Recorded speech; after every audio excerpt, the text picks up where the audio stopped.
brought to you by V-Guard, powered by Sensodyne and Women.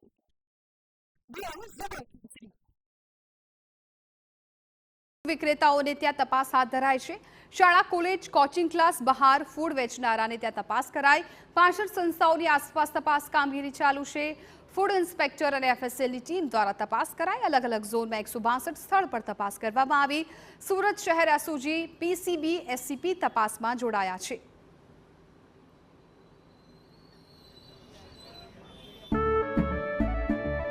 કેસરિયાથી મન જોગી થયું રે, દિલ ઝૂમે જુઓ મત મસ્ત થયું રે, કેસરિયાથી મન જોગી થયું રે। હર પળ મનાવો કેસરી તહેવાર। વિમલ, બોલો જુબાન કેસરી।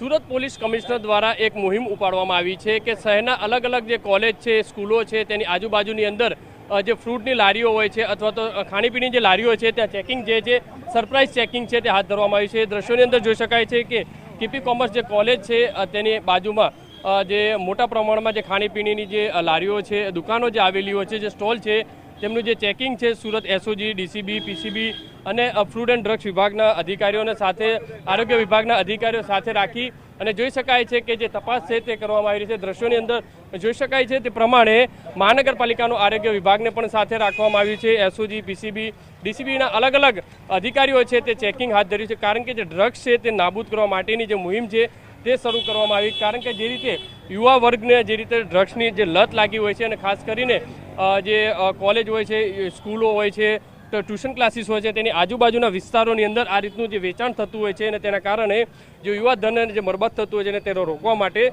સુરત શહેર પોલીસ દ્વારા એક અભિયાન ઉપાડવામાં આવ્યું છે। આપણી સાથે ડીસીપી કક્ષાના અધિકારી છે, તેમની સાથે વાત કરીશું। સાહેબ, કઈ રીતનું સરપ્રાઇઝ ચેકિંગ અને કઈ રીતે તમામ ટીમો સાથે રાખવામાં આવી છે? માનનીય કમિશનર સરને જે સુરત શહેરમાં વિદ્યાર્થીઓ ભણતા હોય સ્કૂલ કોલેજ અને જે સેન્ટરોમાં, તો ત્યાં આજુબાજુ જેટલા પણ ફૂડ ઝોન હોય, લારી હોય, ગલ્લા હોય, તો ત્યાં જે ચા કે અન્ય કોઈ ખાદ્ય પદાર્થોનું વિતરણ થઈ રહ્યું હોય તો 129 સ્થળો આવા ઝોન 4, 5, 6ના આઈડેન્ટિફાય કર્યા છે। 62 શૈક્ષણિક સંસ્થાઓની આજુબાજુ આ સ્ટોલ આવેલા છે અને ટોટલ 250 પોલીસ એસઓજી તથા 40 એસીપીથી લઈને પીએસઆઈ સુધીના અધિકારીઓ અને 4 ડીસીપી આની સમગ્ર 13 ટીમો બનાવી અત્યારે સઘન ચેકિંગ ચાલુ છે।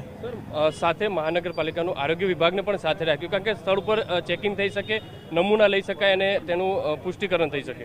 આરોગ્ય એસએમસીના આરોગ્ય વિભાગના જે ફૂડ ઇન્સ્પેક્ટર છે એ પણ સાથે છે। દરેક ટીમમાં અત્યારે અમારી સાથે જે ટીમ છે એમાં પણ 4 સાથે છે અને એના નમૂના લઈ રહ્યા છે અને ત્યારબાદ એ લેબોરેટરીમાં મોકલવામાં આવશે અને આગળ જે કોઈ એનું પરિણામ આવશે એ મુજબ કાયદેસરની કાર્યવાહી કરવામાં આવશે। જે રીતે દ્રશ્યોની અંદર જોઈ શકાય છે કે એક જે સેમ્પલો છે તે મહાનગરપાલિકાના આરોગ્ય વિભાગ તરફથી લેવામાં આવી રહ્યા છે। તેના જે સેમ્પલો છે તે મોકલવામાં આવશે લેબની અંદર અને કોઈ પુષ્ટિકરણ કરવામાં આવશે અને ત્યારબાદ કદાચ કોઈ નેગેટિવ આવશે તો તેમની સામે જે કાર્યવાહી હાથ ધરવામાં આવશે। અત્યારે દ્રશ્યોની અંદર જોઈ શકાય છે કારણ કે જે નાના જે પેડલરો છે તે પેડલરોને નાબૂદ કરવા માટે સુરત પોલીસ દ્વારા જે અભિયાન છે તે શરૂ કરવામાં આવ્યું છે।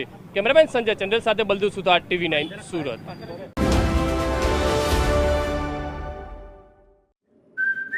Brought to you by V-Guard, powered by Sensodyne and Women.